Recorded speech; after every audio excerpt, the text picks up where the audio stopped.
General principles and processes of isolation of elements, इसको हम लोग मेटलर्जी भी बोलते हैं। इस चैप्टर से जब भी क्वेश्चन आता है वो डायरेक्ट क्वेश्चन आता है, तो उतना ज़्यादा एक्सप्लेनेशन या डिटेल में जाने की ज़रूरत नहीं है। जहाँ जहाँ से डायरेक्ट क्वेश्चन आ सकता है या पॉसिबिलिटी है उसी पार्ट को हम लोग अंडरलाइन करके चलेंगे, line by line NCERT. Okay, चलो तो यहाँ पे स्टार्ट करते हैं कौन सा पोर्शन से। यहाँ पे देखो एक पैराग्राफ है, in this process iron, charcoal and glass were mixed together in a crucible and heated until the iron melted and absorbed the carbon। तो अगर आयरन को मेल्ट करना है तो मेल्ट करने के लिए हम सिर्फ आयरन को हीट करना शुरू नहीं करेंगे, वहाँ पे चारकोल और ग्लास को मिक्स करके किया जाता है।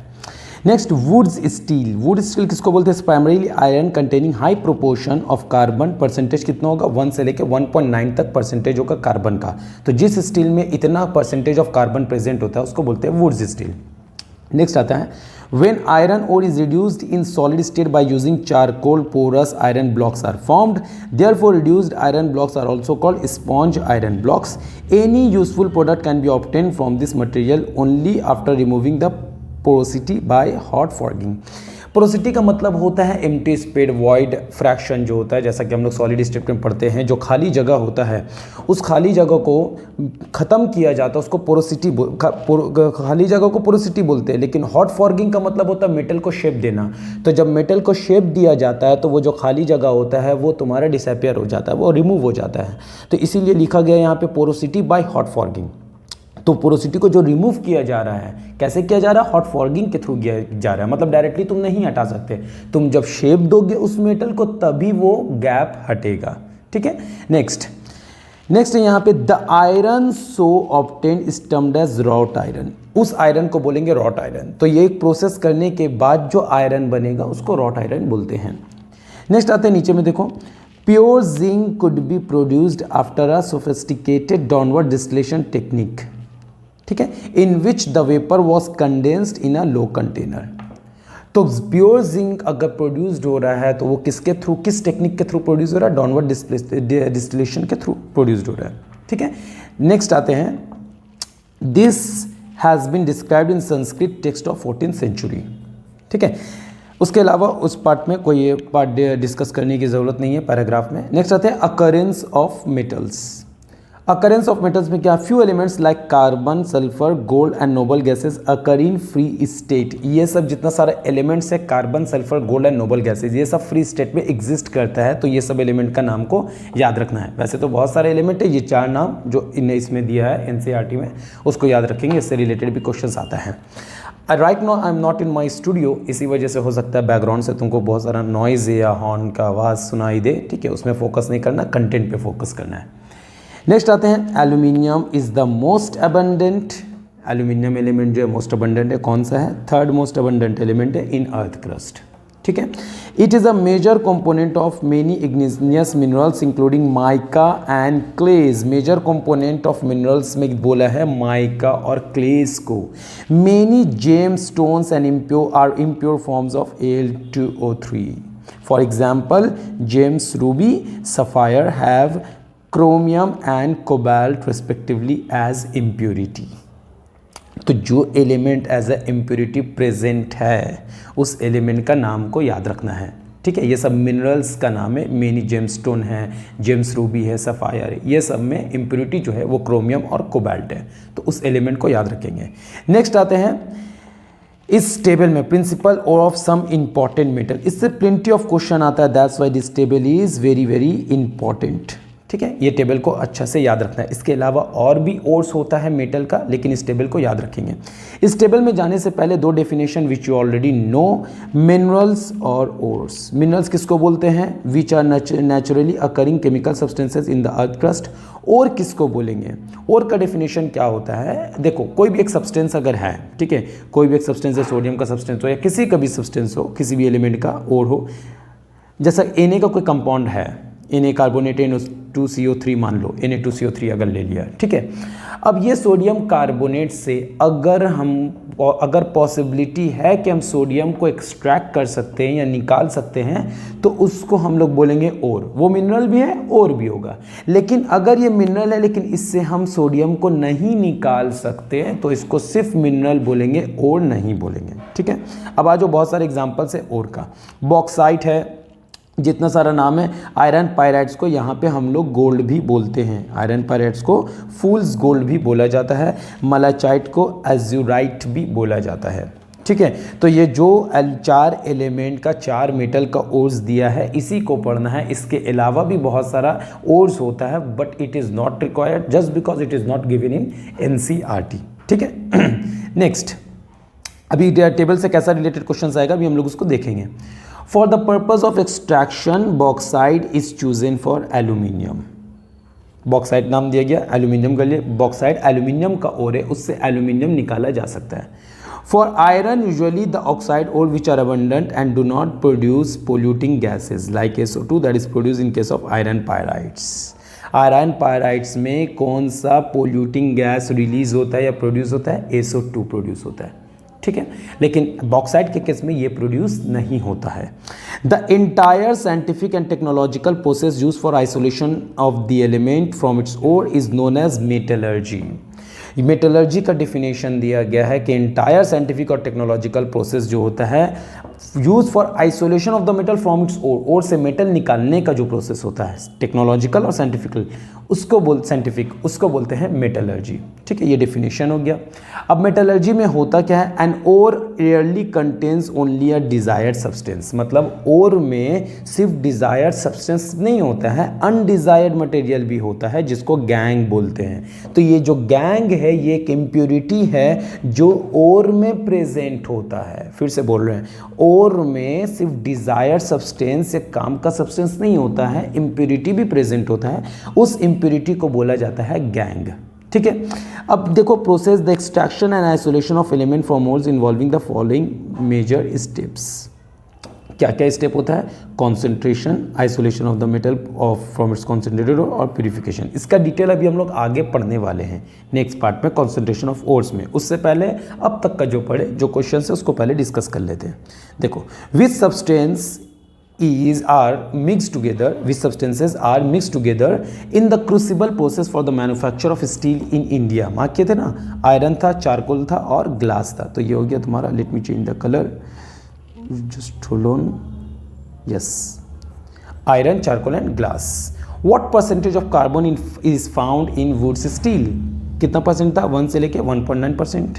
Next, name given to iron which is obtained from sponge iron blocks only after removing the porosity by hot forging is wrought iron.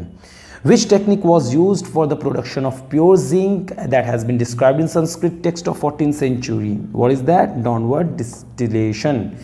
Which of the following elements occur in free state? Free state में कौन कौन सा element था? Carbon था, sulphur था, gold था, noble gases था। तो answer is sulphur.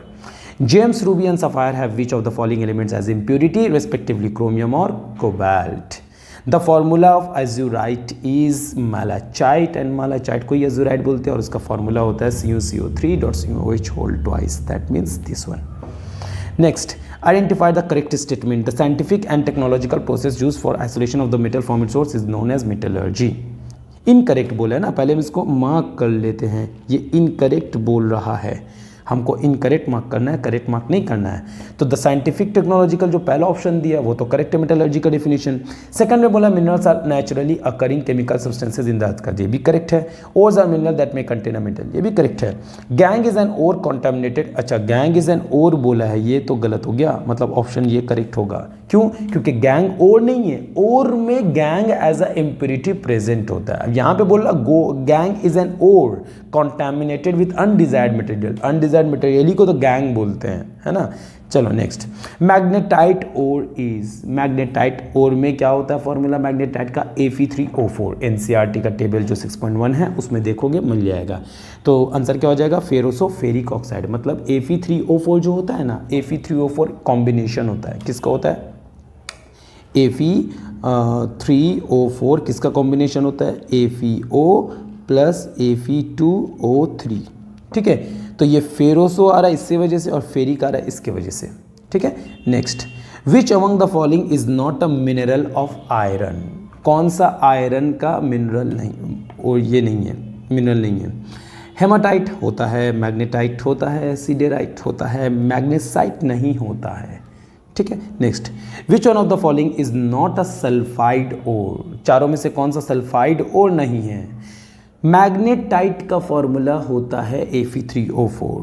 Iron pyrites का होता है Fe2। Fe2 तो सल्फाइड है, मैग्नेटाइट सल्फाइड नहीं है।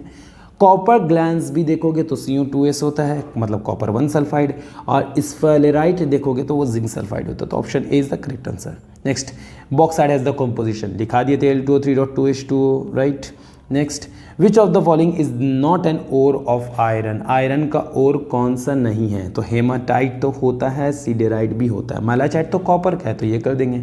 अब सोचोगे सर लिमोनाइट तो नहीं है कहीं पे, लाइमोनाइट जो दिया हुआ है यहाँ पे, लिमोनाइट बोलो या लाइमोनाइट बोलो, ये तुम्हारा एनसीईआरटी में नहीं है। लेकिन अगर ऐसा क्वेश्चन आ जाएगा तो आउट ऑफ द सिलेबस नहीं बोल सकते हो, क्योंकि सी ऑप्शन जो मैलाचाइट है वो तो तुम्हारा एनसीईआरटी में लिखा हुआ है और वो बता भी रहा है कि वो कॉपर का है, ओर्स है ना, मैलाचाइट। और यहाँ पे पूछा कि कौन सा आयरन का नहीं होगा, तो आंसर मैलाचाइट देना है, ठीक है। Next, which of the following is an ore of zinc, zinc का कौन सा ओर होता है? अभी पढ़े, स्फेलेराइट जिंक सल्फाइड होता है ना। Next, the formula of siderite is, siderite का फॉर्मूला क्या होता है? FeCO3, फेरस कार्बोनेट होता है ये। फूल्स गोल्ड इज, आयरन पायराइट्स को बोलते हैं, जिसका फॉर्मूला होता है FeS2, right. Next, the extraction and isolation of metals from ores involving the following steps. अच्छा, ये वाला जो क्वेश्चंस है, ये क्वेश्चंस अभी हम लोग कॉन्सेंट्रेशन ऑफ ओर का पहला पैराग्राफ करने के बाद ही इसको कर पाएंगे, ठीक है। पैराग्राफ पहले मार्क कर लेते हैं, उसके बाद उसमें आते हैं। देखो क्या लिखा हुआ है, removal of the unwanted material example sand clay from the ore is known as concentration. अगर कंसंट्रेशन करना चाहते हो ओर को, मतलब साफ सफाई करना चाहते हो, रिमूव करना चाहते हो इम्प्योरिटीज को, तो उसको बोला जाता है कंसंट्रेशन या ड्रेसिंग या बेनिफेक्शन, ठीक है। लेकिन before proceeding for concentration ores are graded and crushed into reasonable size. पहले उसको एकदम पाउडर के फॉर्म में बना लेना है, उसके बाद फिर उसको कॉन्सेंट्रेट किया जाता है। तो पहला स्टेप तुम्हारा हो गया ग्रेडिंग, पहला स्टेप यहाँ पे हो गया ग्रेडिंग। नेक्स्ट है concentration are involve in several step. अच्छा, ऊपर वाले जो क्वेश्चन है पहले उसको देख लेते हैं। कॉन्सेंट्रेशन ऑफ ओर, ग्राइंडिंग आ गया है ना, ग्राइंडिंग के बाद है तुम्हारा कॉन्सेंट्रेशन। तो ये वाला ऑप्शन अभी आंसर ऐसे ही हो जाएगा, ऑप्शन डी 4 पहले ग्राइंडिंग उसके बाद कॉन्सेंट्रेशन, है ना। देखकर ऑप्शन के हिसाब से आंसर हो गया, लेकिन और डिटेल में देख लेते हैं उसके बाद क्या क्या है। उसके बाद हम लोग क्या करेंगे, उसके बाद हम लोग रिडक्शन करेंगे, उसके बाद फिर रिफाइन करेंगे, वो सब अभी आगे आने वाला है, ठीक है। नेक्स्ट क्या है, concentration of ores involves several steps and selection of these steps depend upon the difference in physical properties of the compound and of the compound of the metal present and that of the gang. The type of the metal, the available facilities and environmental factors are also taken into consideration. Some of the important procedures for concentration of ores are described below. ये सब point जितना सारे से related question नहीं है, सब detail आगे आने वाला पार्ट के बारे में बताया जा रहा है। नेक्स्ट आते हैं हाइड्रोलिक वॉशिंग, पहला मेथड ये सेपरेट करने का। हाइड्रोलिक वॉशिंग कब यूज़ करते हैं, जब specific gravity of the ore अलग अलग होगा, डिफरेंस होगा स्पेसिफिक ग्रेविटी में। उसके बाद यहाँ पे इसका डायग्राम नहीं दिया है, इसका डायग्राम हम ऐसे करके बताते हैं। मान लो कि ये वाला तुम्हारा ऐसा करके स्लाइडिंग है, ऊपर से पानी जा रहा है, तो ये जो हेवी पार्टिकल होगा वो यहाँ पे रुक जाएगा, हेवी पार्टिकल यहाँ पे जम जाएगा। पानी ऊपर से छोड़ा गया है, ठीक है, पानी ऊपर से आ रहा है, तो जो लाइटर पार्टिकल होगा पानी उसको लेके निकल जाएगा और हेवियर पार्टिकल यहाँ पे जम जाएगा। ये होता है हाइड्रोलिक वॉशिंग। नेक्स्ट आता है मैग्नेटिक सेपरेशन। मैग्नेटिक सेपरेशन का नाम से ही समझ में आ रहा है कि ये कब यूज़ होगा, जब मेरा डिफरेंस होगा मैग्नेटिक प्रॉपर्टीज़ में, मतलब एक मैग्नेट होगा और एक मैग्नेट नहीं होगा। तो जो मैग्नेट होगा वो तुम्हारा यहाँ पे आके कलेक्ट हो जाएगा, यहाँ पे मार्क कराया जा रहा है, ये वाला पार्ट, ये मैग्नेट वाला पार्ट है, और ये नॉन मैग्नेटिक वाला पार्ट है, ये तुम्हारा निकल जाएगा। और ये जो व्हील दिया हुआ है ये मैग्नेटिक व्हील दिया हुआ है, तो ये मैग्नेटिक व्हील अगर है तो ये मैग्नेट वाला पार्ट को पूरा यहाँ तक लेकर आ जाएगा, और जो नॉन मैग्नेटिक है तो स्पीड में आके यहाँ पे गिर जाएगा, मतलब यहाँ पे आके ऐसे गिर जाएगा, ठीक है। तो ये तुम्हारा मैग्नेटिक अगर डिफरेंस, मैग्नेटिक प्रॉपर्टी में डिफरेंस है तो ये वाला मेथड यूज़ होता है। नेक्स्ट चलते हैं फ्रॉथ फ्लोटेशन मेथड। इससे बहुत क्वेश्चन आता है, बहुत इंपॉर्टेंट है, देख सकते हो कि हम पूरा इसको मार्क करके रखे हैं। इसका रीज़न यही है कि ये पूरा पैराग्राफ इंपॉर्टेंट है, ठीक है।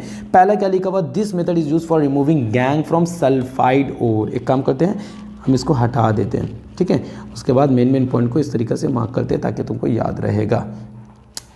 Removing gangue from sulphide ore, सबसे पहले ये हाईलाइट कर दिए ये लाइन को, ये लाइन बहुत इंपॉर्टेंट है। In this process of suspension of the powder ore is made with water, ठीक है। Collectors and froth stabilisers are added to, ठीक है। उसके बाद देखो collectors example pine oil, fatty acid, xanthate etcetera. इसका काम क्या होता है कलेक्टर का? Enhance non wettability of the mineral particles and froth stabilisers. इसका मतलब क्या, अभी हम लोग आगे में समझेंगे। एक को भिगा के थोड़ा सा भिगा दिया जाता है, भिगाने से क्या होता है थोड़ा वेट हो जाता है, हेवियर हो जाता है, तो वो नीचे की तरफ चले जाएगा, और जो नॉन वेट होगा, जो भीगेगा नहीं, जो हेवी नहीं होगा, वो ऊपर की तरफ आ जाएगा इन द फॉर्म ऑफ बबल्स, उसको कलेक्ट कर लिया जाएगा, ठीक है। फ्रॉथ स्टेबलाइजर क्या होता है? एग्जांपल क्रिसोल और एनिलीन। ऑर्गेनिक में हम लोग पढ़ते हैं क्रिसोल और एनिलीन किसको बोलते हैं? क्रिसोल का मतलब होता है बेंजीन रिंग में एक CH3 होगा, एक OH होगा, उसको क्रिसोल बोलता है। वो ऑर्थो, पैरा, मेटा तीनों क्रिसोल होता है। एनिलीन किसको बोलते हैं? रिंग के ऊपर जब NH2 होता है। तो ये दोनों क्या फ्रॉथ स्टेबलाइजर है, और ऊपर में कलेक्टर में pine oil, fatty acid, xanthates है। स्टेबलाइज द फ्रॉथ, इसको खाली याद रखना है तुमको। द मिनरल पार्टिकल्स, ये बहुत अच्छा इंपॉर्टेंट लाइन है। The mineral particles become weight by oils. जो मिनरल पार्टिकल होगा वो ऑयल से वेट होगा, और जो गैंग पार्टिकल होगा वो वाटर से वेट होगा। जो इम्प्यूरिटीज़ होगा वो वाटर भिगाएगा इसको, और जो तुम्हारा ऑयल मिनरल होगा उसको ऑयल भिगाएगा। And as we know oil is lighter than water. तो जब हम ये प्रोसेस को शुरू करेंगे तो ऑयल मिनरल के साथ ऊपर लेकर आ जाएगा मिनरल को। ऑयल जो है लेटर है वाटर से, तो वो मिनरल को ऊपर लेकर आ जाएगा, और गैंग नीचे ही रह जाएगा, ठीक है। A rotating paddle agitates the mixture and draws air in it. ये सब लाइन बस एक्सपेरिमेंट को समझाने के लिए, जो जो मेन पार्ट था वो हम अंडरलाइन कर दिए। नेक्स्ट नीचे आते हैं। Some time it is possible to separate two sulphide ores by adjusting proportion of oil to water और बाय यूजिंग डिप्रेसेंट्स। या तो ऑयल से वाटर करके भी तुम सेपरेट कर सकते हो, या डिप्रेसेंट से भी सेपरेट कर सकते हो। डिप्रेसेंट्स का मतलब होता है प्रिवेंट कर देना फ्लोटेशन को, फ्लोटिंग जो होता है उसको प्रिवेंट कर देना, उसको डिप्रेसेंट्स बोलते हैं, ठीक है। तो ये फ्लोट नहीं कर पाएगा, ये सेपरेट हो जाएगा। दो सल्फाइड ओर को डिप्रेसेंट से भी सेपरेट किया जा सकता है। इसका एग्जाम्पल दिया गया, for example in the case of an iron ore containing ZNS and PbS, zinc sulphide, lead sulphide. Lead sulphide PbS को गैलेना भी बोलते हैं, ठीक है, याद रखना गैलेना बोला जाता है उसको। The depressant used is NaCN, cyanide को यूज करते हैं as a depressant. It selectively prevent ZNS from coming to the froth but allows PbS to come with the froth. ऊपर में आ जाएगा बबल्स के फॉर्म में कौन? PbS, और ZNS को नीचे रोक देगा डिप्रेसेंट, ठीक है, आने नहीं देगा, फ्लोट करने नहीं देगा। चलो नेक्स्ट आते हैं लीचिंग।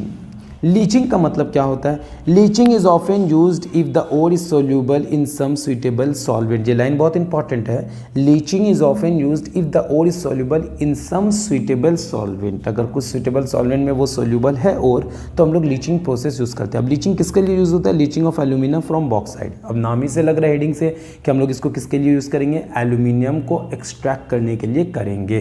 किससे? बॉक्साइड से। Bauxite is the principal ore of aluminium, वो चीज़ हम लोग देख लिए।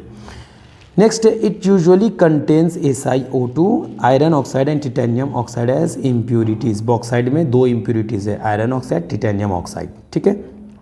Concentration is carried out by heating the powdered ore with a concentrated solution of NaOH at 473, 523 Kelvin and 35 to 36 bar pressure. ये concentration is carried out by heating the powdered ore. ये powder ओर को heat करेंगे, कितना temperature में, कितना pressure में, ये चीज़ याद रखोगे। इस प्रोसेस को क्या बोला जाता है? इस प्रोसेस को हम लोग बोलते हैं डाइजेशन, ठीक है। This way Al2O3 is extracted out as sodium aluminate. Sodium aluminate की तरह Al2O3 जो है वो एक्सट्रैक्ट हो जाता है। अब यहाँ पे रिएक्शन आके देखेंगे कि एल्यूमिनियम ऑक्साइड जो है, जिसको एल्यूमिना बोल रहे हैं, NaOH और H2O के साथ रिएक्शन करके क्या देगा? 2NaAlOH whole four aqueous medium में, ठीक है। The impurity SiO2 to dissolve forming sodium silicate. जो SiO2 है, सिलिका इसको बोलते हैं, ये सिलिकेट बना देगा और बाकी एल्यूमिनेट बन जाएगा, ठीक है, डन। नेक्स्ट देखो, small amount of freshly prepared sample of hydrated Al2O3 is added to the solution. This is called seeding. Seeding के लिए small amount of hydrated Al2O3 दिया जाता है। ये क्या करता है? It induces the precipitation. Precipitate induce हो जाता है। Precipitation बनने से ज़्यादा सेपरेट हो जाता है चीज़ें, है ना। Precipitate जो heavier होगा वो नीचे आ जाएगा, तो इसी वजह से hydrated Al2O3 डाला जाता है, जिसको seeding बोलते हैं। 2NaOH होल 4 जो बना है ऊपर में, उससे देखो क्या बन गया? कार्बन डाइऑक्साइड उसमें डाला गया और वो बना दिया hydrous alumina. Sodium silicate remain in the solution and hydrated alumina is filtered. Hydrated alumina को फिर फिल्टर किया गया, ड्राई किया गया, हीट किया गया ताकि हमको प्योर Al2O3 हो मिल सके। तो स्टार्टिंग में जो Al2O3 हम लोग यहाँ पे यूज़ कर रहे हैं ये वाला प्योर नहीं है, हमको प्योर चाहिए, तो प्योर के लिए इस तरीका का प्रोसेस किया गया। ठीक है, अदर एग्जाम्पल्स भी हैं। क्या अदर एग्जाम्पल्स है, इससे भी क्वेश्चन आता है। In the metallurgy of silver and gold, अगर इसको एक्सट्रैक्ट करना है तो the respective metal is leached with a dilute solution of NaCN और KCN in the presence of air which supplies O2। Silver और गोल्ड से भी लीचिंग हो सकता है। अदर एग्जाम्पल्स है मेटलर्जी का कि अगर सिल्वर या गोल्ड को तुम एक्सट्रैक्ट करना चाहते हो तो ये प्रोसेस को कैरी किया जा सकता है, मतलब साइनाइड डाला जा सकता है। देखो साइनाइड तो डाला जा रहा है लेकिन यहाँ क्या लिखा, the metal is obtain later by replacement reaction. Replacement कर कौन रहा है, जिंक कर रहा है। तो पहले मेटल, कौन सा मेटल, सिल्वर और गोल्ड, ये दोनों मेटल में जब साइनाइड तुम दोगे, हाई वाटर दोगे ऑक्सीजन के प्रेजेंस में, तब तुमको ये मेटल साइनाइड बन जाएगा कॉम्प्लेक्स कंपाउंड।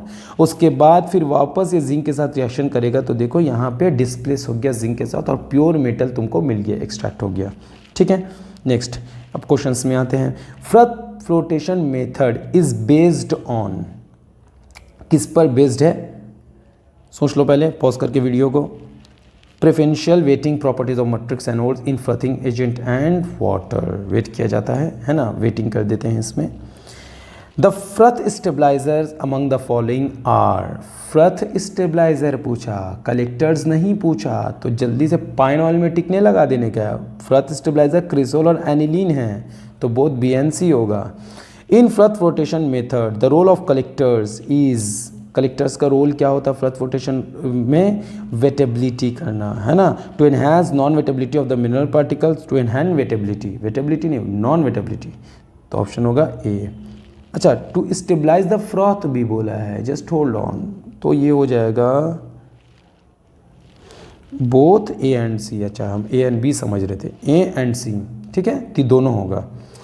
इसीलिए बोलते हैं कि एंट्रेंस में पहले ऑप्शन को देख लेना है, एक ऑप्शन को देख के एकदम खुश नहीं हो जाने का, क्या अरे ये तो आ गया एकदम ईजी था, बस हमको पता है। ठीक है, पूरा ऑप्शन को, चारों ऑप्शन को पढ़ लेना।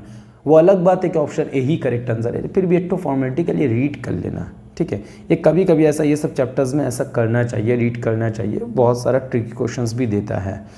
इन froth flotation method mineral particles and gangue particles are wetted respectively by, mineral particles oil से वेट होता है और गैंग पार्टिकल वाटर से वेट होता है ना, तो आंसर क्या हो जाएगा, ऑप्शन ए।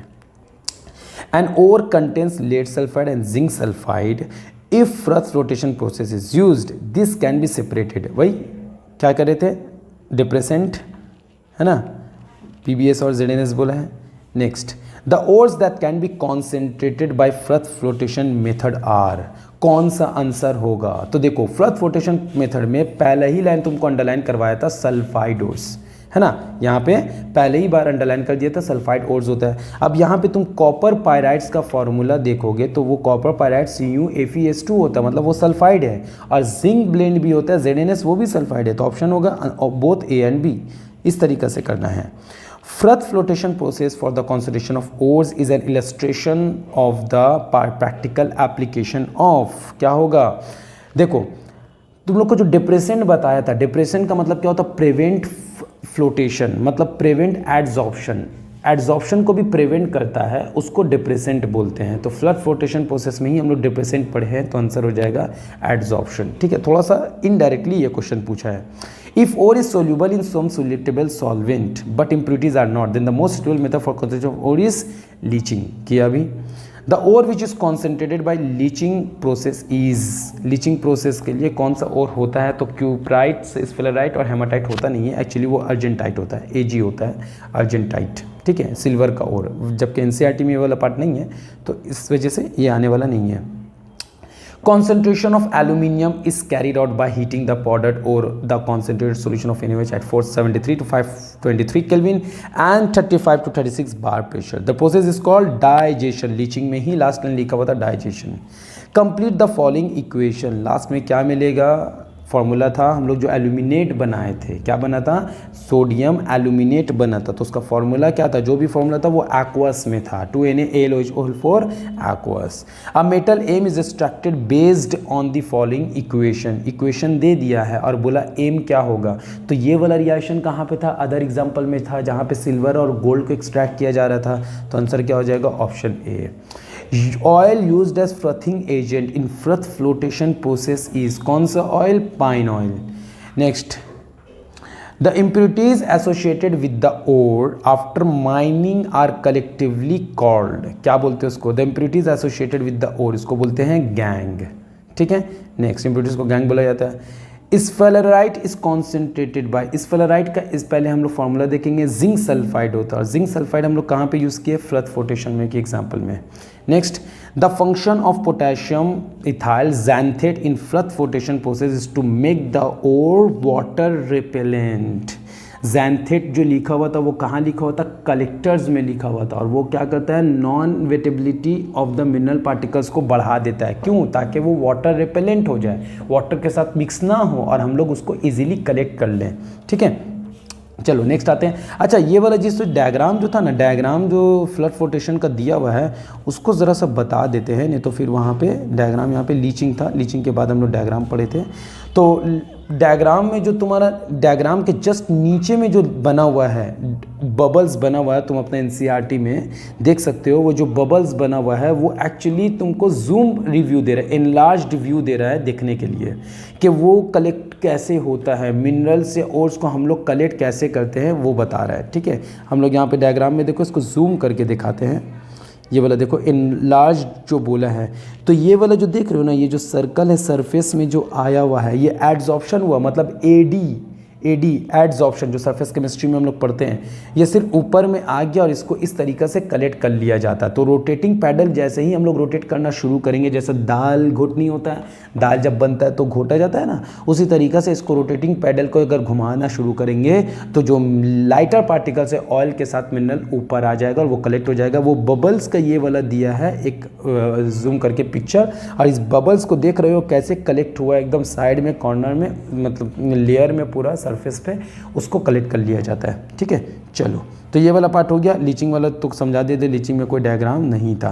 नेक्स्ट हम लोग आते हैं, नेक्स्ट पार्ट कौन सा था, क्वेश्चंस तो सब डिटेल में डिस्कशन कर लिए। नेक्स्ट है extraction of crude metal from concentrated ore, ठीक है। तो सब क्वेश्चंस अच्छे से गो थ्रू कर लेना। देखो यहाँ पे नेक्स्ट आता है extraction of crude metal from concentrated ओर।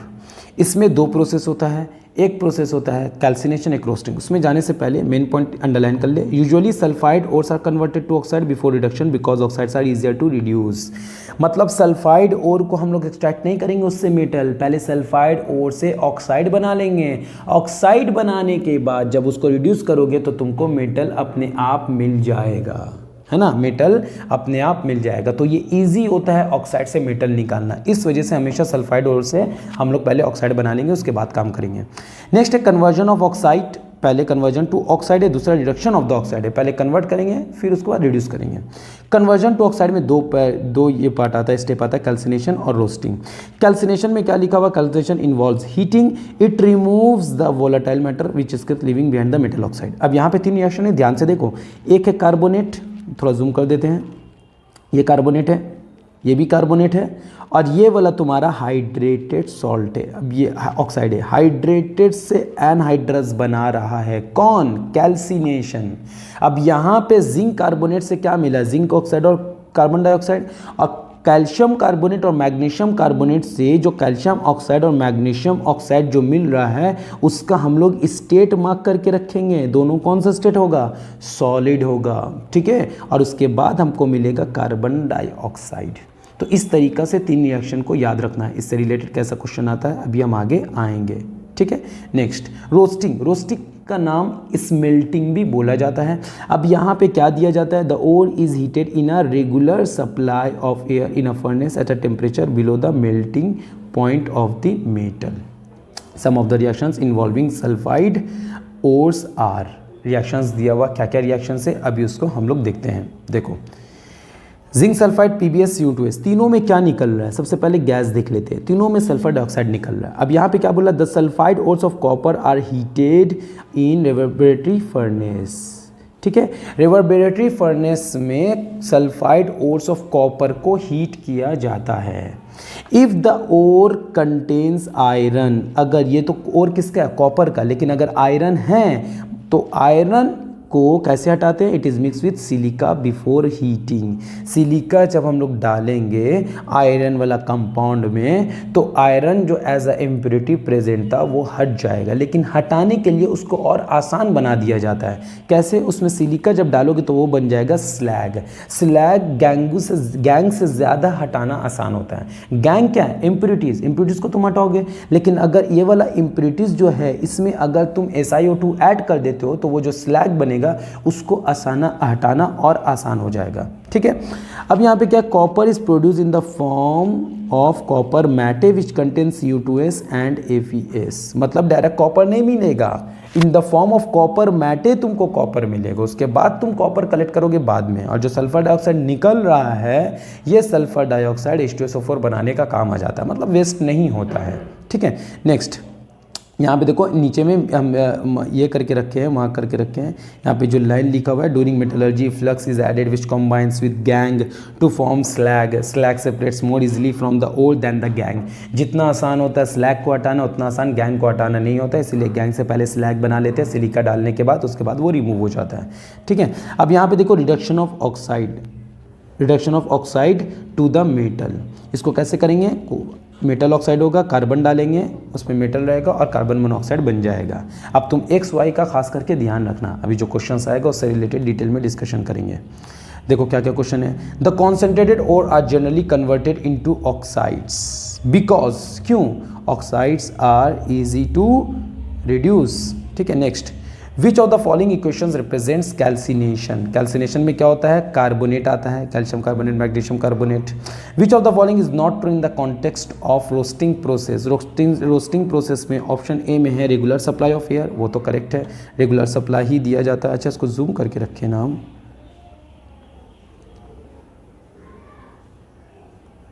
चलो नेक्स्ट है the sulphide ores of copper are heated in reverberatory furnace, ये भी करेक्ट है। जिंक सल्फाइड में ऑक्सीजन डालोगे सल्फर डाइऑक्साइड निकलेगा, वो भी करेक्ट है। ऑप्शन डी गलत है। मैग्नीशियम एल्यूमिनियम जिंक तीनों दे दिया, मैग्नीशियम एल्यूमिनियम तो है ही नहीं। नेक्स्ट आते हैं if the sulphide ores of copper contains iron then before heating it is mixed with silica, slag बनाने के लिए। The matte is impure substance obtaining during the extraction of copper के दौरान। When limestone is heated, CO2 is given off. The metallurgical operation is, कौन सा operation है जहाँ पे कार्बन डाइऑक्साइड मिलता है लाइमस्टोन को करने से? Calcination. The process of converting hydrated alumina, देखो हाइड्रेटेड से एनाडाइड्स बनाया जा रहा है, ये भी क्या है? कैल्सिनेशन।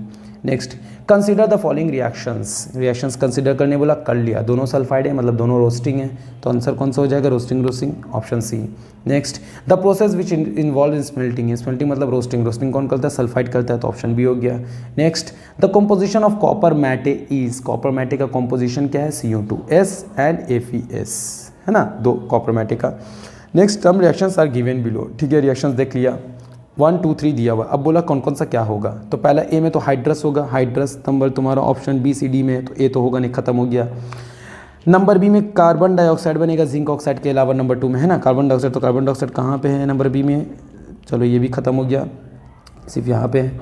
अब थर्ड वाला में देखेंगे जो बनेगा कैल्शियम ऑक्साइड और मैग्नीशियम ऑक्साइड, दोनों ऑक्साइड क्या होता है? दोनों ऑक्साइड सॉलिड होता है ना, तो यहाँ पे ऑप्शन डी हो जाएगा आंसर। सी में तो गैस दिया हुआ है, ठीक है। नेक्स्ट आते हैं थर्मोडायनेमिक प्रिंसिपल्स ऑफ मेटलर्जी। इसमें हम लोग पढ़ते हैं एलिंगम डायग्राम के बारे में। एलिंगम डायग्राम को शॉर्ट में एकदम समझ लो, उतना डिटेल में जाने की ज़रूरत नहीं है। कुछ कुछ एलिमेंट जो तुम्हारा ग्राफ में है, कौन नीचे कौन ऊपर, बस उसको याद रखना है। एलिंगम डायग्राम का मतलब हम समझा देते तुमको।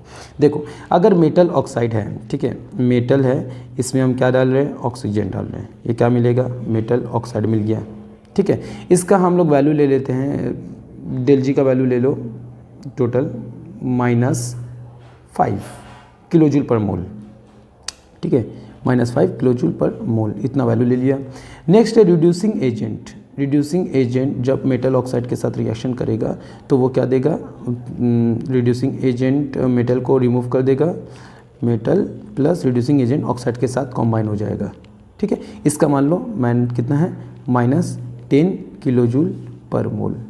ठीक है, तो यहाँ पे जब तुम डेल जी नॉट निकालोगे, डेल जी नॉट अगर निकालते हो तो डेल जी नॉट का मतलब पहले समझ लो, डेल आर जी गिव्स फ्री एनर्जी का मतलब, गिव्स फ्री एनर्जी अगर नेगेटिव है तो रिएक्शन क्या होगा, स्पॉन्टेनियस होगा, मतलब रिएक्शन फॉरवर्ड डायरेक्शन जाएगा।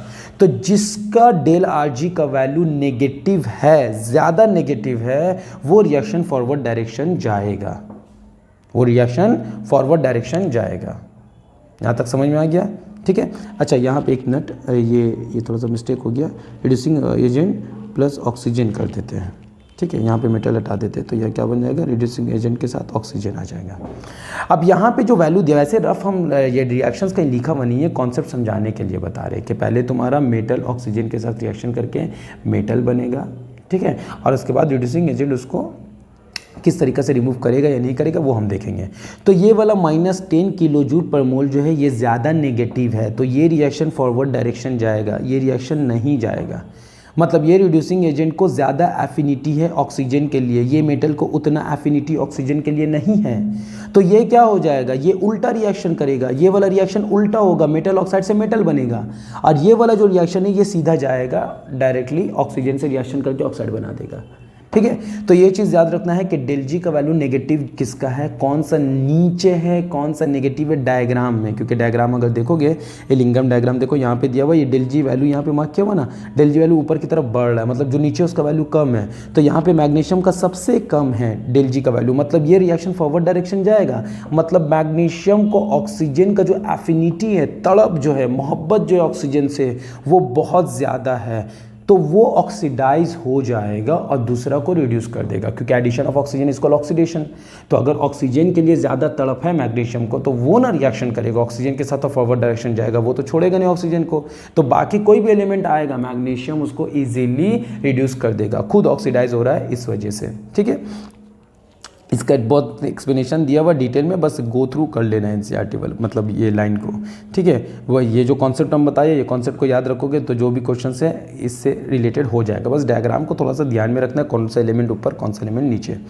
नेक्स्ट आते हैं एप्लीकेशंस में, extraction of iron from its ore. अब आयरन के एक्सट्रैक्शन पढ़ेंगे कैसे, वही कैल्सिनेशन और roasting to remove water, water को क्या करता है, रिमूव, ये ऑक्साइड्स ऑफ आयरन के लिए है कैल्सिनेशन और रोस्टिंग में।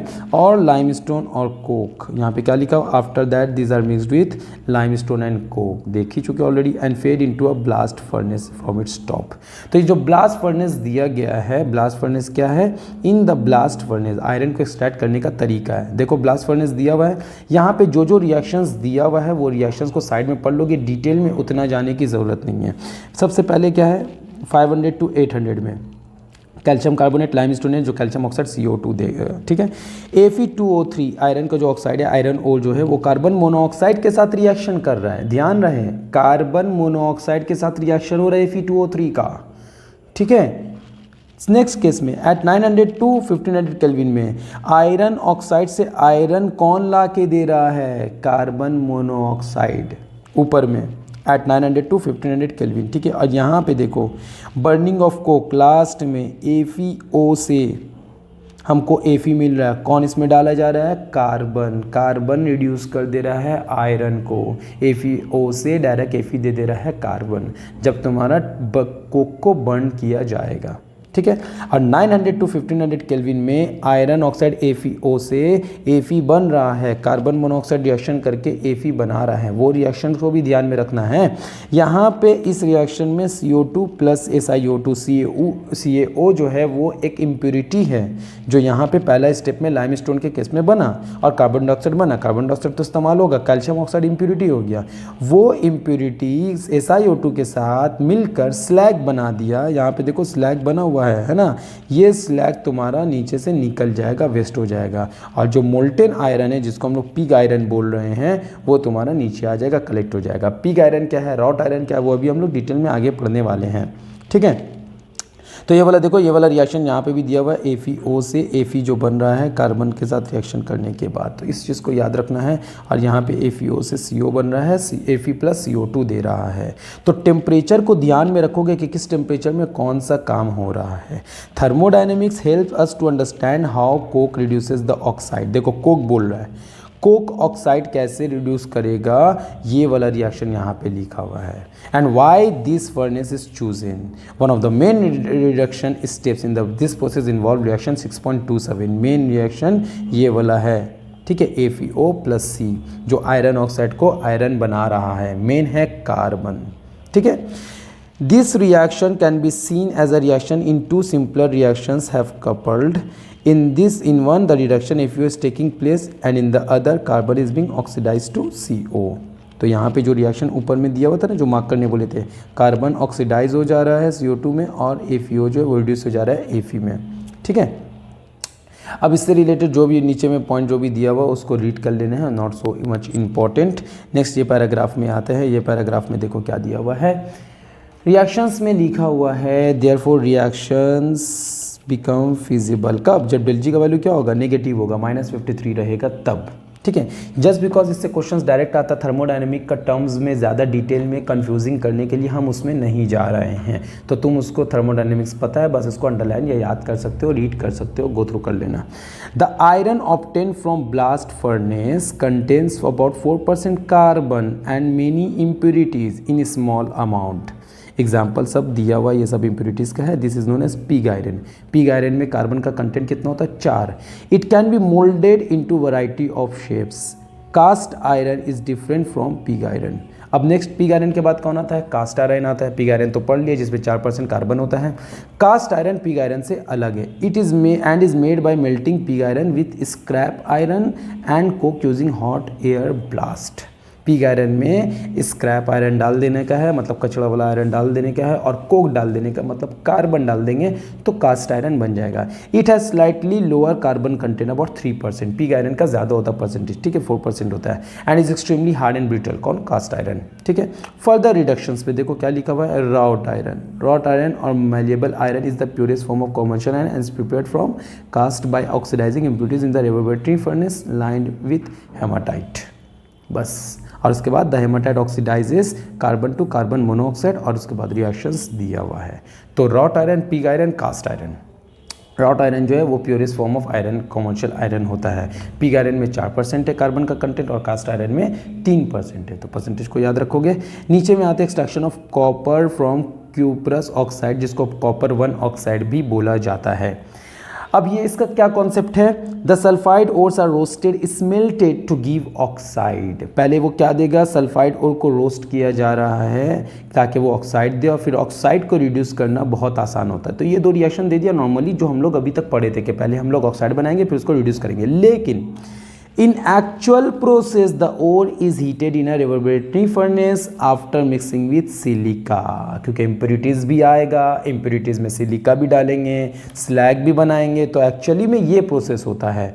इन the furnace iron oxide slag of iron silicate is form, जो हम लोग आगे में पढ़ चुके हैं। Copper is produce in the form of copper matte, copper matte आगे में पढ़े थे, जो क्या देता है, this contains U2S and FeS।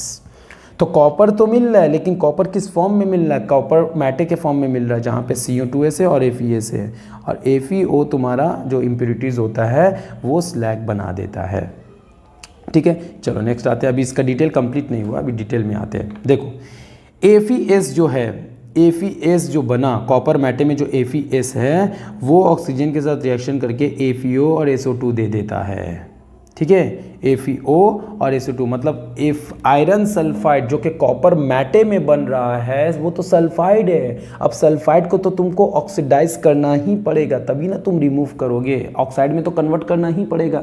और ये FeO में हम लोग क्या कर देंगे, SiO2 डाल देंगे, सिलिका डाल के उसको स्लैग बना के हटाने की कोशिश करेंगे, क्योंकि हमको तो सिर्फ कॉपर चाहिए। अब कॉपर मैटे में दोनों आ गया, CO2S भी है और FeS भी है। अब उसका क्या किया जाए, Cu2s भी FeS भी, तो FeS को पहले FeO बनाओ, FeO में तुम सिलिका डालो, उसको स्लैग बना के रिमूव करो, फिर Cu2s को लेके खेलेंगे। तो Cu2s से क्या बना, Cu2O बन गया। अब Cu2O से फिर वापस उसमें Cu2s ही देना है, इसको हम रेड करके मार्क कर देते हैं। Cu2s वापस देना है इसमें, तब जाके कॉपर तुमको मिलेगा, ठीक है। The solidified copper obtain has blistered appearance due to the evolution of SO2, so it is called blister copper। blister copper, जब कॉपर निकलता है, SO2 जब निकलेगा, सल्फर डाइऑक्साइड निकलेगा, तो सल्फर डाइऑक्साइड की वजह से ये जो कॉपर का अपीयरेंस हो जाता है, कॉपर हालांकि सॉलिडिफाइड है, सॉलिड फॉर्म में, गैस फॉर्म में नहीं है, लेकिन जस्ट बिकॉज SO2 निकल रहा है इसी वजह से अपीयरेंस उसका ब्लिस्टर टाइप हो जाता है, तो ब्लिस्टर ऑफ कॉपर बोला जाता है उसको, ठीक है। नेक्स्ट आते हैं extraction of zinc from zinc oxide. अब जिंक को एक्सट्रैक्ट करेंगे, क्या तरीका है, the reduction of zinc oxide is done using Coke. बस कोक डालो और जिंक एक्सट्रैक्ट हो गया, इसका डिटेल नहीं है। The metal is distilled of and collected by rapid chilling. ये बहुत आसान था। नेक्स्ट आते हैं इलेक्ट्रोकेमिकल प्रिंसिपल्स ऑफ मेटलर्जी। इसमें क्या होता है, we have seen how principle of thermodynamics are applied to pyrometallurgy. इसमें कौन सा एलिमेंट को एक्सट्रैक्ट किया जाता है वो डिटेल में आएंगे, उसका थ्योरी में जाने की ज़रूरत नहीं है। एल्यूमिनियम, ठीक है, एल्यूमिनियम में देखो क्या लिखा हुआ है, Al2O3 is mixed with Na3AlF6 and CaF2, है ना। इसको Al2O3 के साथ मिक्स कर दिया जाता है। मिक्स करने के बाद, मिक्स क्यों करते हैं, इसका पहले नाम लिख लेते हैं। इसका नाम क्या होता है, इसका नाम होता है कार्योलाइट, ठीक है, इसको बोलते हैं कार्योलाइट। और इसका नाम क्या होता है, ये वाला का CaF2 का फ्लोस्फर, ठीक है, फ्लोस्फर इसको बोलते हैं। अब ये दोनों को मिक्स कर दिया जाता है, मिक्स करने के बाद Al2O3 में तब हमको एल्यूमिनियम मिलता है। अब ये वाला मिक्स क्यों करते हैं, lower the melting point of the mixture and bring conductivity, यही रीज़न है इसका। The fused matrix is electrolyte. Fused matrix मतलब वो जो तुम तीनों को मिक्स किए उसको अब इलेक्ट्रोलाइसिस किया जाएगा। Steel vessel with lining of carbon act as cathode, इसको अंडरलाइन कर देते हैं रेड से, ठीक है, very very important. And graphite anode is use, anode graphite का, कैथोड कार्बन का। और रिएक्शन क्या है, 2Al2O3 + 3C4Al + CO2। इस प्रोसेस को क्या बोलते हैं, हॉल हेरोल्ड प्रोसेस बोलते हैं। और इसमें जो एल्यूमिनियम मिला वो प्योर एल्यूमिनियम नहीं है, ये जो एल्यूमिनियम मिला ये एल्यूमिनियम प्योर नहीं है। प्योर एल्यूमिनियम के लिए तुमको कौन सा प्रोसेस यूज़ करना पड़ेगा, हुप्स प्रोसेस करना पड़ेगा, जो क्लास 10 में है, लेकिन फिर भी याद दिलाने के लिए लिख देते हैं, ठीक है। एल्यूमिनियम को रिफाइन करने के लिए, प्योर बनाने के लिए हुप्स प्रोसेस यूज़ किया जाता है, ठीक है। बहुत कोई इसको हॉट हेरोल्ड प्रोसेस समझ लेता है, यहाँ जो एल्यूमिनियम बना वो प्योर नहीं बना है।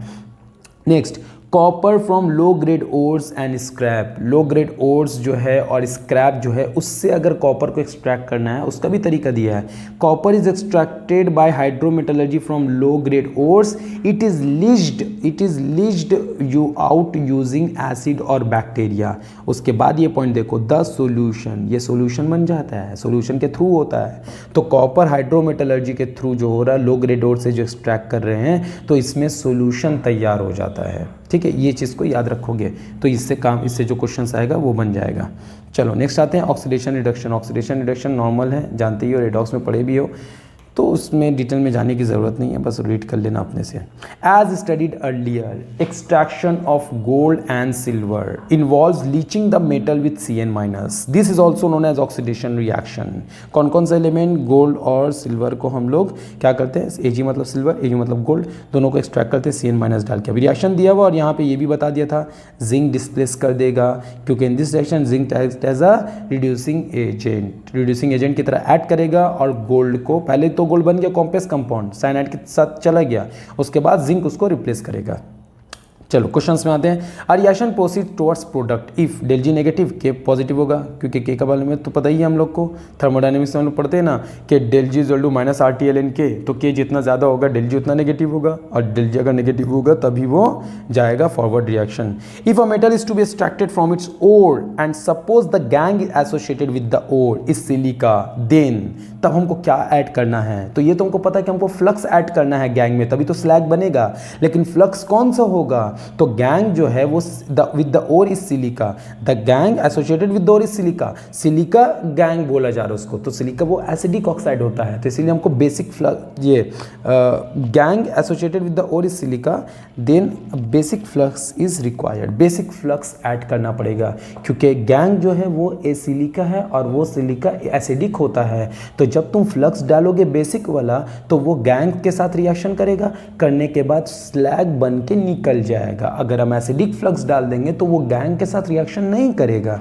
ठीक है, next, in the graph del are G zero versus T for the formation of oxide, देखो ये लिंगम डायग्राम के साथ है। CO2O line is almost at the top, ठीक है, line CCO2 are at much higher position in the graph, both A and B both are correct. देख लोगे graph समझ में आ जाएगा, ऊपर में तुम्हारा CO2 है, फिर कार्बन मोनोऑक्साइड है, कार्बन डाइऑक्साइड है, उसके बाद तुम्हारा एल्यूमिनियम आता है, उसके बाद तुम्हारा मैग्नीशियम आता है। ठीक है, नेक्स्ट, द रिएक्शन FeO से C, Fe plus CO, del Rg will take place when, del Rg not will take place when, del are G का वैल्यू क्या होना चाहिए यहाँ पे, कब ये रिएक्शन फॉरवर्ड डायरेक्शन जाएगा, जब इसका डेल आर जी वैल्यू कम रहेगा, तो ऑप्शन क्या हो जाएगा, answer number B, del are G nought जो होगा, ये दोनों को ऐड करके, ये दोनों का वैल्यू को ऐड करके कितना आना चाहिए, डेल आर जी नॉट कम आना चाहिए, ये ज़्यादा होगा, वो डेल आर जी नॉट कम होगा, तभी रिएक्शन फॉरवर्ड डायरेक्शन जाएगा। क्योंकि ये वाला जो दिया हुआ है ये किसका दिया हुआ है, सिर्फ कार्बन से कार्बन मोनोऑक्साइड का दिया हुआ, मतलब इससे ये दिया हुआ है, और ये वाला जो दिया हुआ है ये किसका दिया हुआ है, ये इससे ये दिया हुआ है, तो ये दोनों को जब ऐड करेंगे, और यहाँ पे पूछा del are G nought reaction, R मतलब रिएक्शन, ये रिएक्शन का पूछा, तो रिएक्शन का क्या होना चाहिए, डेल आर जी कम होना चाहिए, तभी तो रिएक्शन फॉरवर्ड डायरेक्शन जाएगा। इसी वजह से ऑप्शन बी होगा, जिसमें डेल आर जी नॉट बता रहा है कि ये कम है। ठीक है, नेक्स्ट, गिवन, यहाँ पे तीनों का वैल्यू दिया हुआ, the better reducing agent for the reduction of COO is, अब यहाँ पे देखो COO बोला है, अब COO का वैल्यू को देखो, COO का वैल्यू यहाँ पे कितना दिया हुआ है, -129, इसका -237, इसका -137, मतलब COO का जो डेल जी का वैल्यू है वो उतना ज़्यादा नेगेटिव नहीं है, उतना ज़्यादा नेगेटिव नहीं है, मतलब कॉपर को ऑक्सीजन का उतना एफिनिटी नहीं है, उतना तड़प नहीं है उसको, तो वो आराम से छोड़ देगा, तो जब आराम से ऑक्सीजन को छोड़ देगा तो उसको तो आराम से रिड्यूसिंग एजेंट, छोटा सा रिड्यूसिंग एजेंट से हटा दिया जाएगा। छोटा सा रिड्यूसिंग एजेंट मतलब हाइड्रोजन, खाली डालो रिमूव्ड हो जाएगा। ठीक है, next, the reducing agent used to reduce iron oxide in blast furnace, in blast furnace में आयरन ऑक्साइड बोला है, वो मार्क करवाए थे ना, FeO, तो FeO को कौन रिड्यूस कर रहा था, CO बोले थे मार्क करके रखने, है ना, FeO को CO कर रहा था ब्लास्ट फर्नेस में। ठीक है, नेक्स्ट, बर्निंग ऑफ कोक वाला पार्ट में नहीं देखेंगे, ब्लास्ट फर्नेस में देखेंगे, जहाँ पे टेम्परेचर 900 to 1500 केल्विन था, वहाँ पे कार्बन मोनोऑक्साइड रिड्यूस कर रहा था। ठीक है, next, which of the following has maximum iron content, cast iron, wrought iron, pig iron और stainless steel, purest form of iron कौन सा है, रॉट आयरन है, तो इसमें आयरन का कंटेंट सबसे ज़्यादा होगा। Metal that are extracted by electrolytic reduction are, electrolytic reduction से कौन सा एलिमेंट को एक्सट्रैक्ट किया जाता है, aluminium. Which process is use in smelting during metallurgical of copper, कौन सा एलिमेंट को, which process is used in smelting, roasting में क्या यूज़ करते हैं, सल्फाइड को हम लोग ऑक्साइड में कन्वर्ट करते हैं, मतलब, लेकिन कॉपर का बोला जा रहा है, तो कॉपर में तुम देखोगे ऑप्शन बी में है Cu2S से Cu2O, लेकिन ये रिएक्शन देने के बाद NCERT में लिखा हुआ इन एक्चुअल प्रोसेस, एक्चुअल प्रोसेस में ये नहीं हो रहा है, एक्चुअल प्रोसेस में कॉपर पायराइड बन रहा है, कॉपर पायराइड में FeS है, FeS को हम लोग पहले FeO बना रहे, उससे हटाने की कोशिश कर रहे हैं, जब हट जाएगा स्लैग के फॉर्म में तब हम लोग कॉपर को एक्सट्रैक्ट करेंगे, इसीलिए ऑप्शन सी होगा। ध्यान से क्वेश्चन को और लाइन को पढ़ना एनसीईआरटी का। The first step in the extraction of copper is, extraction of copper में सबसे पहला स्टेप हम लोग क्या करते हैं, रोस्टिंग ऑफ कॉपर 1 सल्फाइड, इसको सबसे पहले हम लोग रोस्ट करते हैं, ऑक्साइड बनाया जाता है। ठीक है, next, silica is added to the copper pyrites ore when taken in laboratory furnace for extraction of copper. This is because, ये क्या करता है silica, it removes the impurity of iron oxide as slag. Next, hydrometallurgy involve dissolving ore in a suitable reagent followed by precipitation of a more electropositive metal. ठीक है, copper is extracted by hydrometallurgy. अच्छा, ये तो assertion correct है, reason भी correct है, लेकिन ये रीज़न करेक्ट इसका नहीं है। रीज़न में जो लाइन लिखा वो भी सही है, लेकिन ये एजर्शन का रीज़न नहीं है, तो ऑप्शन हो जाएगा if both assertion and reason are true but reason is not the correct explanation of assertion. ठीक है, next, the metal oxide which can not be reduce to metal by carbon is, कौन सा element जो reduce नहीं हो सकता carbon से? Aluminium, क्योंकि देखोगे लिंगम डायग्राम में एल्यूमिनियम नीचे में, एल्यूमिनियम बहुत इलेक्ट्रोपॉजिटिव एलिमेंट है, उसको ऑक्सीजन के साथ बहुत ज़्यादा एफिनिटी है, तो इसी वजह से उसको हटाना थोड़ा मुश्किल हो जाएगा, ठीक है, रिमूव करना।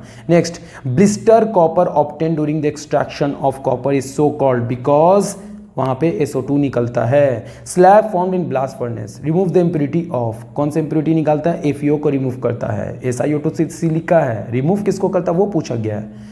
During extraction of aluminium from bauxite, होता क्या है यहाँ पे? The concentration of ore is done by gravity separation, है तो वो तो हाइड्रोलिक है। Molten mixture of aluminium oxide, cryolite and fluorspar is electrolyte, ये ठीक है।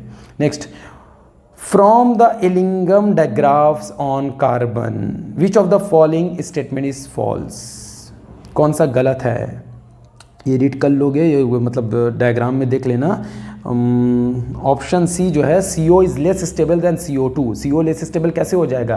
मोर देन 983 केल्विन में जब डायग्राम देखोगे तो देखोगे CO नीचे में है, 983 केल्विन के बाद CO का लाइन नीचे है, CO2 का लाइन ऊपर है, तो CO का लाइन अगर नीचे है तो मतलब वो ठीक है, उसको एफिनिटी ज़्यादा ऑक्सीजन के लिए, तो वो तो कार्बन मोनोऑक्साइड बनाएगा, तो वो स्टेबल होगा, लेस स्टेबल थोड़ी होगा, ठीक है। In the metallurgy of aluminium when the fused matrix is electrolysed the overall reduction reaction is 2L2O3 plus 3C to 4L plus 3CO2। Name the process that is employed to क्या लिखा हुआ यहाँ पे? Employed to refine aluminium, refine करना है, pure बनाना है, तो उस केस में हम लोग किसको लेंगे? हुप्स प्रोसेस को लेंगे। हॉल्स प्रोसेस को मार्क मत कर देना, रिफाइन बोला है, एक्सट्रैक्ट नहीं बोला है। Carbon can not reduce Fe2O3 to Fe at a temperature, क्यों नहीं कर सकता है? क्योंकि आयरन को एफिनिटी ऑक्सीजन का ज़्यादा है, इसी वजह से कार्बन उसको रिड्यूस नहीं कर सकेगा, तुमको दूसरा प्रोसेस इस्तेमाल करना होगा, मतलब इलेक्ट्रोलाइसिस प्रोसेस यूज करना पड़ेगा, नॉर्मल रिड्यूसिंग एजेंट से रिमूव नहीं होगा।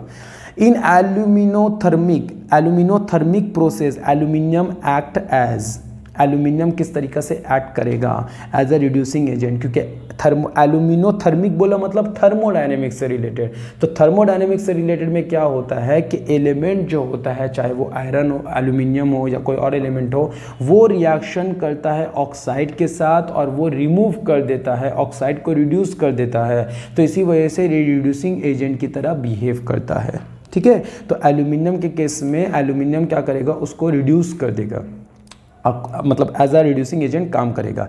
अब तुम यहाँ पे जो पैराग्राफ दिया हुआ है electrochemical principles of metallurgy, NCERT में देखना, जो पायरोमेटलर्जी बोले थे, ठीक उसको ऊपर में एक इंटेक्स क्वेश्चन मिलेगा तुमको वहाँ पे। इंटेक्स क्वेश्चन में है Cr2O3 + 2OL, ये वाला रिएक्शन हम लिख दे रहे हैं यहाँ पे, Cr2O3 + 2Al, ठीक है। यहाँ पे क्या बन रहा है? Al2O3 + 2Cr, और इसका ΔG वैल्यू दिया हुआ है नेगेटिव -421 किलो जूल, मतलब ये रिएक्शन हो रहा है, मतलब ये रिड्यूस हो रहा है। रिड्यूस कौन कर रहा है? एल्यूमिनियम कर रहा है, तो एल्यूमिनियम रिड्यूसिंग एजेंट की तरह काम करेगा।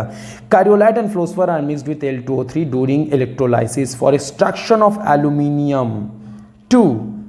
क्यों इसको यूज़ क्यों किया जाता है कैरियोलाइट और फ्लोस्फर को? इसका रीज़न भी बताए थे, लोअर द मेल्टिंग पॉइंट, है ना। Aluminium is extracted from alumina Al2O3 by electrolysis of a molten mixture of, कौन सा होगा? कैरियोलाइट फ्लोस्फर, कहाँ गया? ये वाला option C, Al2O3 + Na3Al(F6) + CF2, formula याद रखोगे। नेक्स्ट आते हैं रिफाइनिंग में, जो कि ऑलरेडी हम मार्क करके रखे। रिफाइनिंग में कौन कौन सा प्रोसेस इसको देख सकते हो। For obtaining metals of high purity several techniques, कौन कौन सा? Distillation, electrolysis, vapour phase refining, liquefaction, zone refining, chromatographic method.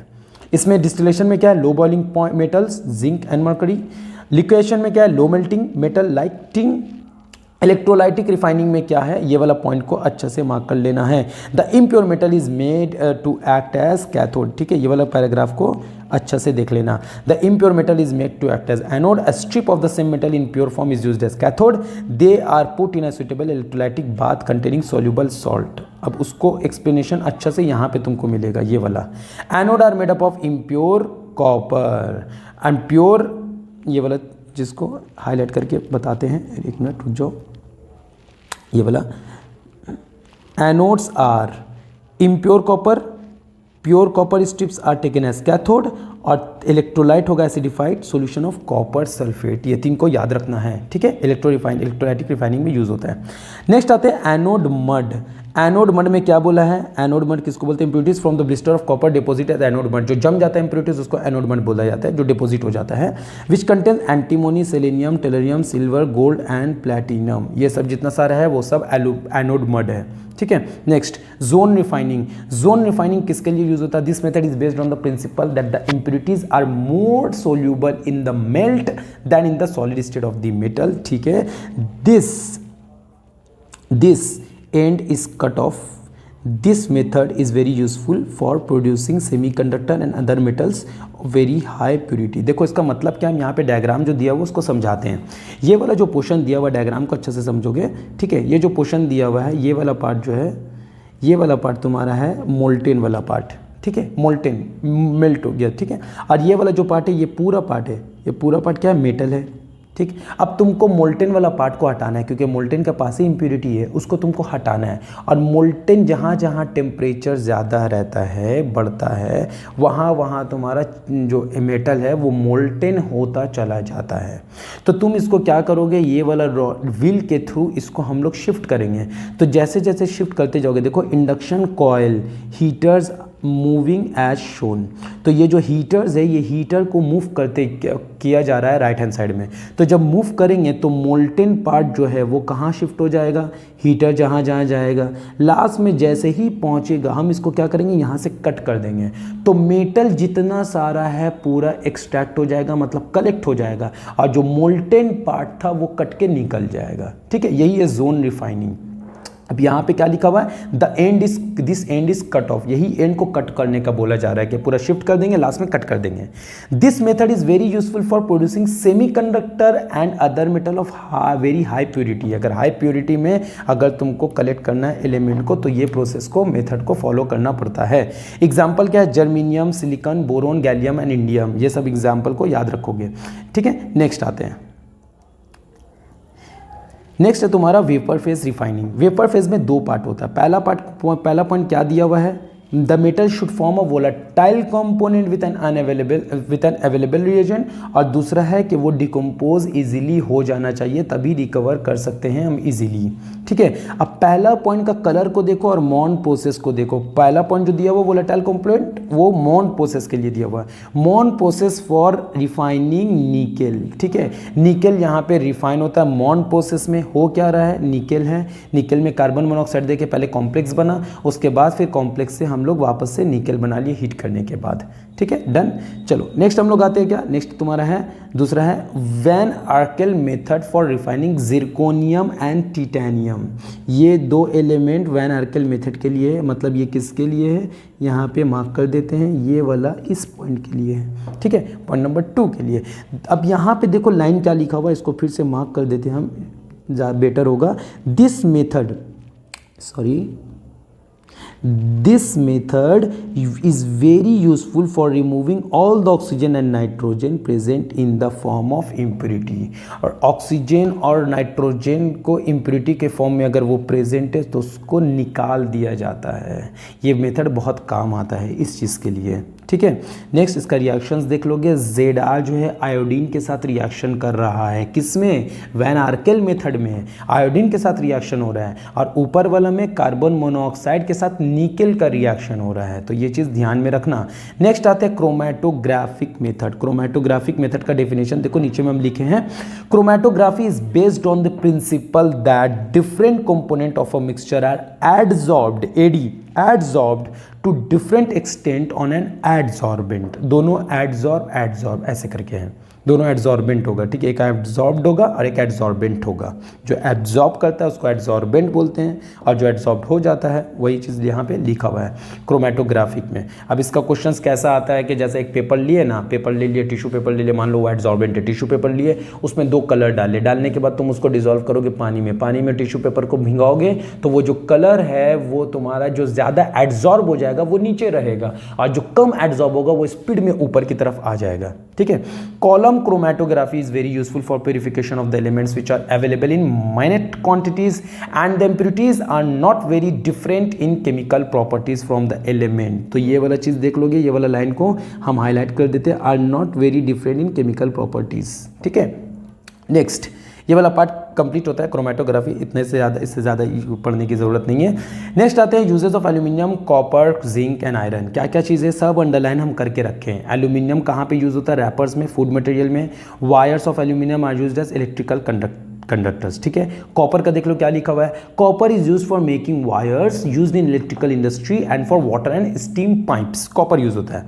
Zinc किसमें यूज होता है? गैल्वेनाइजिंग आयरन में, और उसमें it is constituents of many alloys. कौन? जिंक. जैसा कि ब्रास में प्रेजेंट होता है, जर्मन सिल्वर में प्रेजेंट होता है, ये सब अलॉय में जिंक प्रेजेंट होता है. इसका यूज है जिंक का.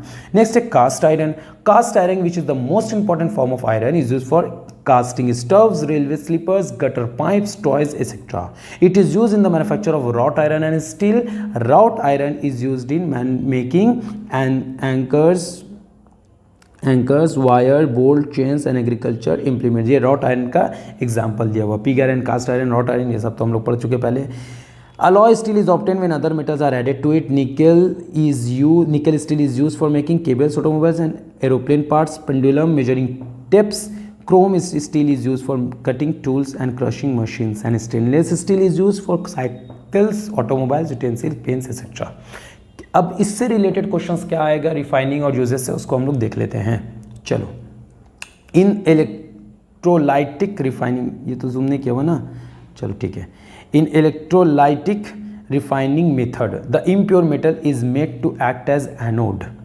A strip of the pure metal is used as cathode.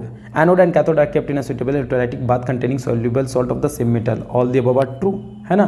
हम लोग पढ़े ये वाला चीज़ रिफाइनिंग में लिखा हुआ है, इलेक्ट्रोलाइटिक रिफाइनिंग में. Germanium of very high purity कौन बनाता है? जोन रिफाइनिंग, है ना. Next, the main requirement for vapour phase refining are क्या है? Metal should form volatile compound with the suitable reagent. ठीक है, metal should be highly reactive, metal should form stable compound with suitable reagent, volatile compound should not be easily decomposable to give pure white metal. The main requirement बोला पहला वाला, ये वाला पहला line लिखा हुआ है ना. अगर वो स्टेबल होगा, हाईली रिएक्टिव होगा, स्टेबल होगा, तो फिर हाईली रिएक्टिव के बारे में तो बोला ही नहीं है, और स्टेबल के बारे में जो बोला है, तो स्टेबल अगर होगा तो डिकम्पोज कैसे करोगे? तो ऑप्शन ए आंसर होगा correct answer. In the electrorefining of copper the cathode, anode and electrolyte are. Copper किसका बना हुआ होता है? कैथोड बोले ना. हाँ, सबसे पहले कैथोड. तो कैथोड क्या होता है? Copper strips, pure copper strips. तो प्योर कॉपर तो एनोड में है, एनोड बना हुआ होता है, और कैथोड में ये तो गलत है पहला वाला. दूसरा वाला प्योर कॉपर कैथोड का, प्योर कॉपर ठीक है, और इम्प्योर कॉपर एनोड का, वो भी ठीक है, और acidified copper sulphate sodium electrolyte, ये करेक्ट है. हम ऑप्शन देख के कंफ्यूज हो रहे थे. ठीक है, तो ऑप्शन बी करेक्ट हो गया. तो एनोड बना हुआ इम्प्योर का, कैथोड बना हुआ प्योर का, क्योंकि एनोड तो रिएक्शन में पार्ट लेता है और कैथोड में जाके डिपोजिट होता है.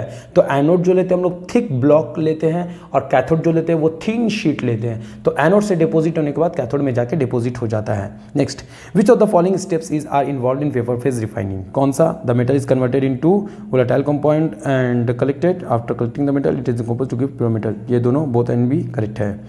Which of the following is used for galvanizing iron? Obviously zinc. Next, which of the following technique is used to purify the impurities that are not very different in chemical properties of element? Column chromatography. Electrolytic reduction method is used in extraction of. Electrolytic reduction method is use in extraction. Electrolytic reduction कहाँ पे use होता है? Aluminium के किस में use होता है? और एल्यूमिनियम हाईली इलेक्ट्रोपॉजिटिव होता है, इलेक्ट्रोपॉजिटिव एलिमेंट्स के लिए यूज होता है. Next, semiconductors of very high purity are obtained by zone refining. Next, ZrI4 is useful in purification of zirconium. ठीक है, ZrI4 सब्लिमाइज एट रूम टेम्परेचर. ये कहाँ लिखा हुआ है? ये तो नहीं लिखा हुआ है. If assertion is true but reason is false, ये तो दिया ही बनी है. करेक्ट एक्सप्रेशन ये तो है ही नहीं एनसीईआरटी में, रीजन वाला part. Next, a mixture of component X, Y and Z is pass through the column of L2O3 on adding eluent compound. X is eluted. Eluted मतलब बाहर आ जाना, आउट, कम्स आउट. ठीक है, X बाहर आ गया और Z अंदर में है. At the end Z last में आ रहा है, X पहले आ गया. मतलब X अगर पहले आ गया मतलब उतना अच्छा से एड्जॉर्ब नहीं हुआ है. तो करेक्ट ऑर्डर ऑफ एड्जॉर्प्शन ये सबसे ज़्यादा होगा X, फिर होगा Y, फिर होगा Z, क्योंकि Z लास्ट में आ रहा है मतलब एड्जॉर्ब ज़्यादा अच्छा से हुआ है.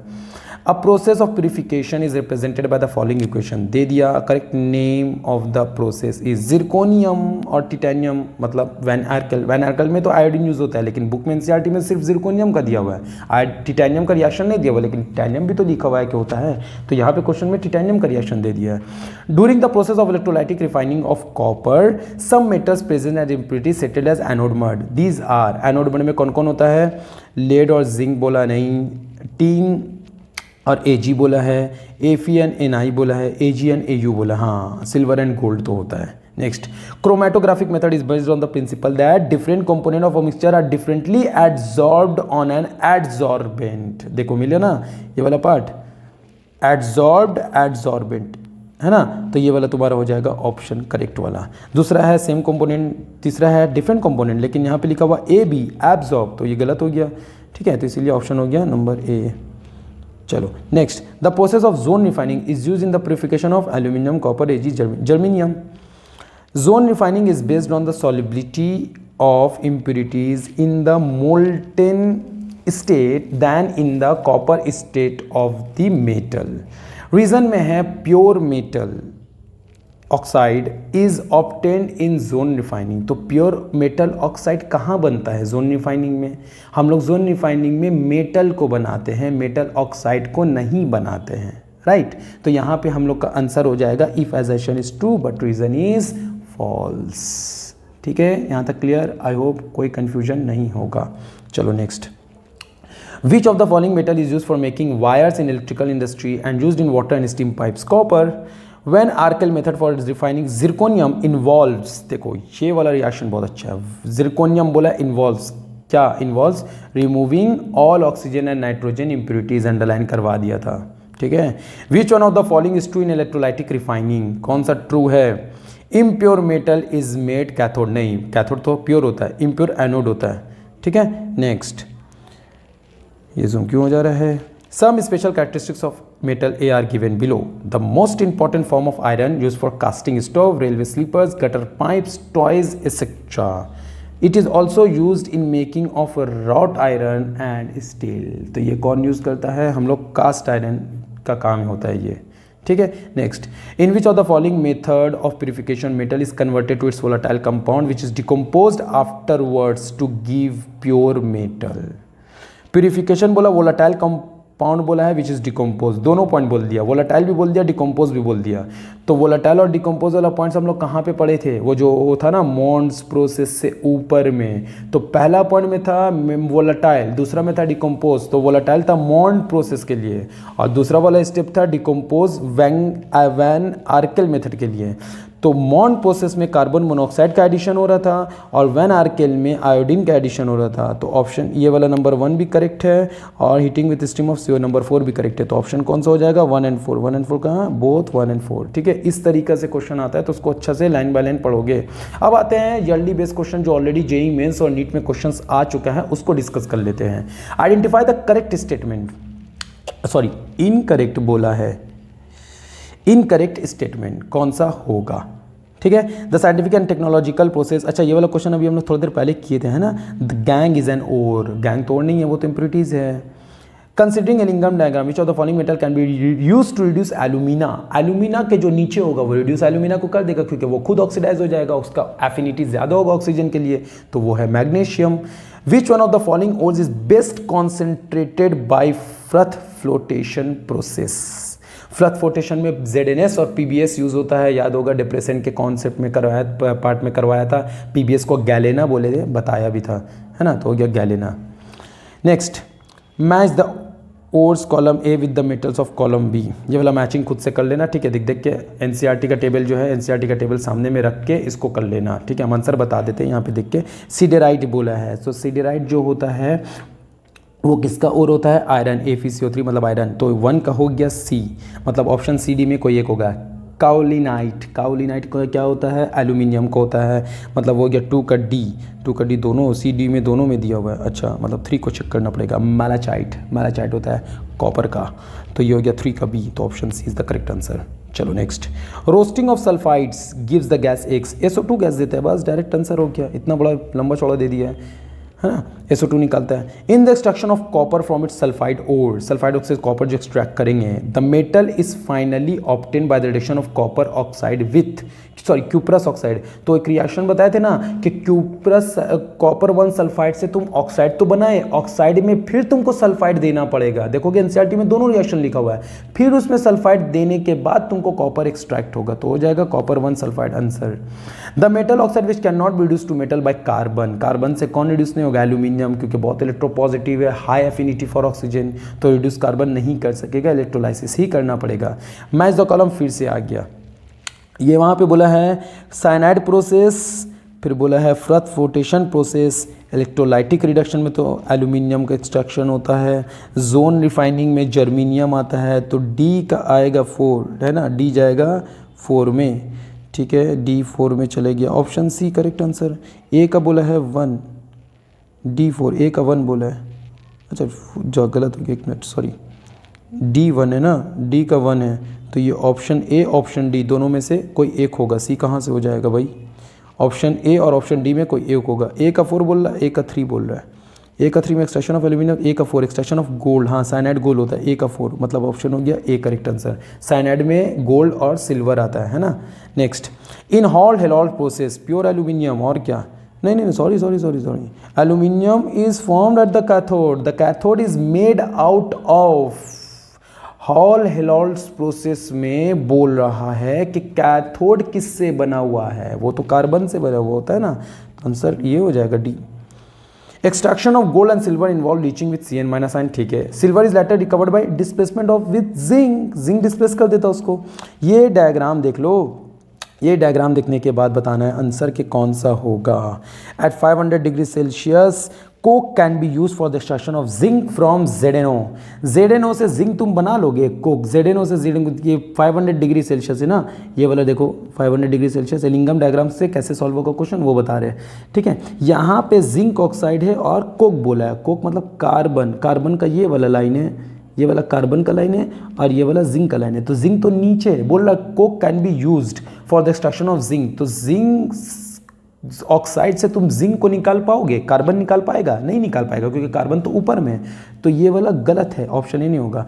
एट 1400 डिग्री सेल्सियस में बोल रहा है कि aluminium can be use for the extraction of zinc from ZNO, aluminium निकाल देगा 1400 डिग्री सेल्सियस में, एल्यूमिनियम निकाल सकता है क्योंकि एल्यूमिनियम नीचे में है, जिंक का लाइन ऊपर में है, ठीक है। एट 800 आगे देख लेते हैं और चेक कर लेते हैं। At 800 degree Celsius copper can be, 800 कहाँ पे है, यहाँ पे है, copper can be use for the extraction of zinc from ZNO, copper तो ऊपर में है, जिंक तो नीचे में है, तो वो तो कर ही नहीं सकेगा कॉपर। नेक्स्ट है नंबर डी में, Coke can not B use for the extraction of copper from CO2, क्यों नहीं, कोक तो नीचे में, कार्बन नीचे में, कॉपर ऑक्स ऊपर में, तो कोक तो कर देगा, तो ऑप्शन बी ही करेक्ट है, बाकी सब गलत है। Next, the correct statement is the blistered, correct statement बोला, the blistered appearance of copper किसके वजह से आता है, SO2 के वजह से आता है, CO2 की वजह से थोड़ी, तो ये तो गलत है।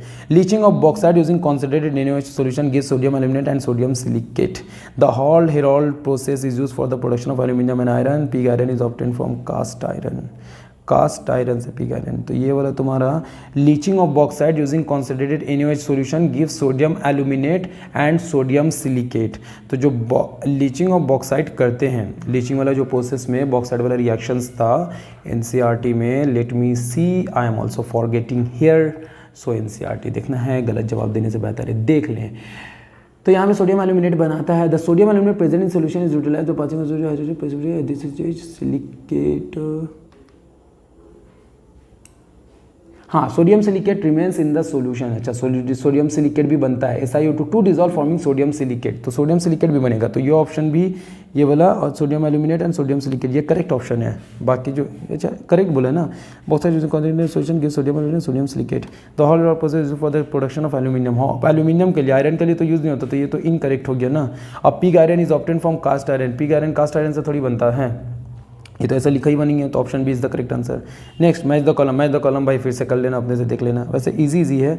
वैन आर्केल 4 का है ए, जिरकोनियम होगा, जोन रिफाइनिंग में, लिक्वेशन में, और लिक्वेशन में हम लोग मार्क किए थे ना, लिक्वेशन में 2 एलिमेंट को मार्क करवाया था और डिस्टिलेशन में भी करवाया था। मॉन्ड्स प्रोसेस में तो चले जाता है निकेल, तो ये 2 अगर लास्ट का अगर याद रखोगे, 3 में होगा बी, 3 का होगा बी, 3 का बी ए में है डी में है, और 4 का होगा ए, 4 का ए, तो आंसर हो जाएगा ऑप्शन डी, 3 का बी, 4 का ए, बस ये वाला हो गया करेक्ट आंसर। ठीक है, next last one, hall Heroult process is given by, hall Heroult process में क्या होता है, एल्यूमिनियम होता है ना, हॉल हेरोल्ड प्रोसेस सिंपल है ये वाला रिएक्शंस। ठीक है, तो डन, तो अर्ली क्वेश्चंस भी डिस्कस हो गया लाइन बाय लाइन एनसीईआरटी को जैसा कि हमने किया, मार्क किया और क्वेश्चंस दिखाया, इससे तुमको समझ में आएगा कि किस तरीके से तुमको पढ़ना है।